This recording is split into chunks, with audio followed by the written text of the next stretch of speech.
अस्सलाम वालेकुम नाज़रीन, मैं हूँ सलवा हसनैन। आप देख रहे हैं सूर्या न्यूज़।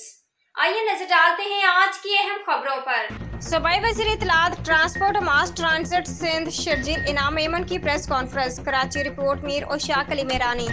वज़ीर इत्तलात transport mass transit Sindh Sharjeel Inam Memon ने आज आर्काइव्स कम्प्लेक्स कलफटन कराची में प्रेस कॉन्फ्रेंस से खिताब करते हुए कहा है कि सिंध में बल्दियाती इंतखाबात शेड्यूल में गैर जरूरी ताख़ीर से बेचैनी पैदा हो रही है, क्योंकि बल्दियाती इंतखाबात के पहले फेज को 1 साल से ज्यादा अरसा हो गया है, लेकिन मुंतखब बल्दियाती नुमाइंदे अभी तक हल्फ नहीं ले सके हैं।